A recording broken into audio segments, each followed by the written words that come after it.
We can see on our screen different organs that make up the respiratory system that is seen in human.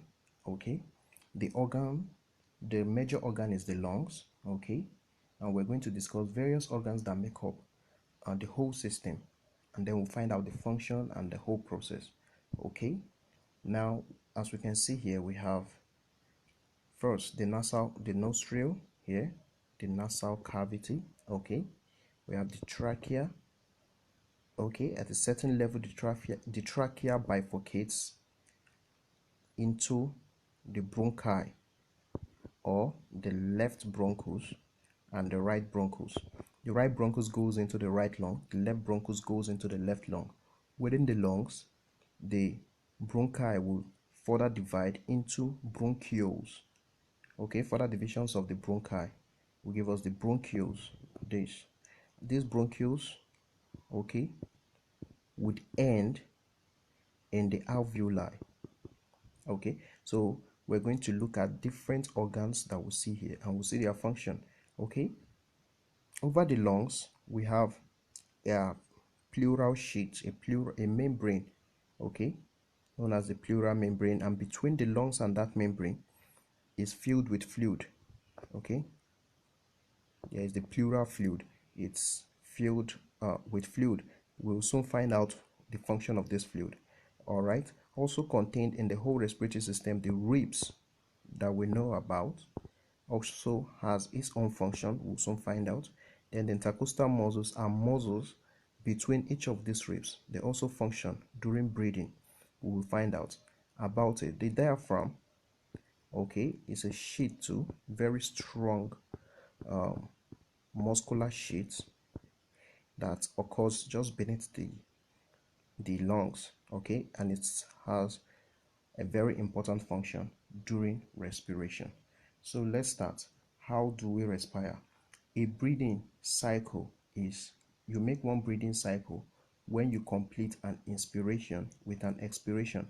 An inspiration is when inspiration is taking in of air, okay, and while expiration is simply when you bring out air, the air that has been taken in after the gaseous exchange.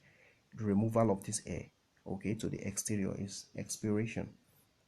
Now, for inspiration, what happens during inspiration? What happens is we breathe in air through the nose. The air gets to the nasal cavity. From the nasal cavity, it gets to the trachea.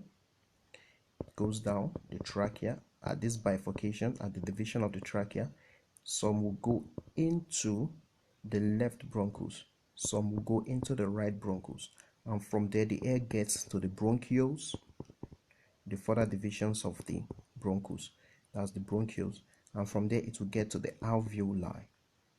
All right, during inspiration, the diaphragm will go down,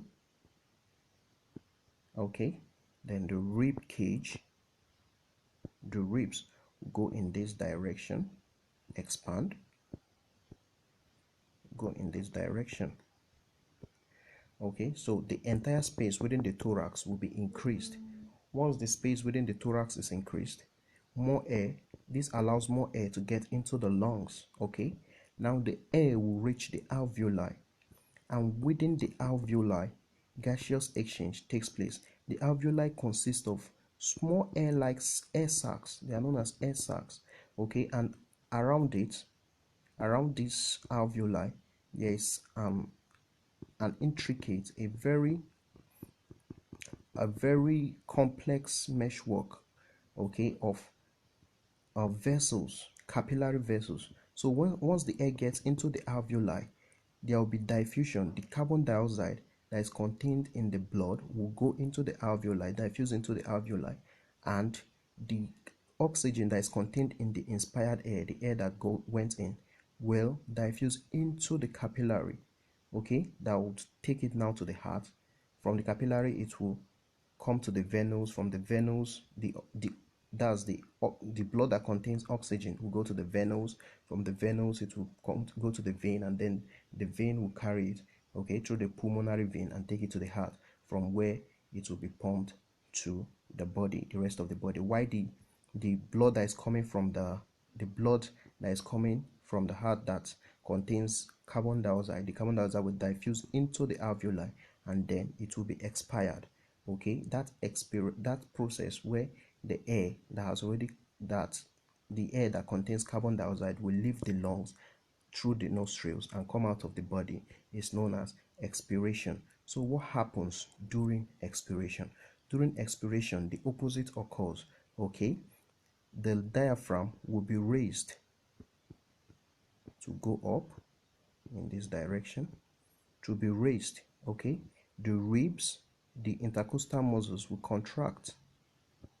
Okay, thereby forcing the ribs to close in. Once that happens, it will compress on the lungs and then force air out, and then air will be forced out, and this air will come out in this direction, and then the air will go out, and that is known as expiration. Now, the function of the pleural cavity that is filled with fluid, it serves as one, apart from protecting the lungs from shock, okay, from external shock, it also serves as lubrication. Okay, it lubricates the whole system, it lubricates this lung, okay, so that the effect of friction will be well minimized during the process of breathing, during the process of respiration.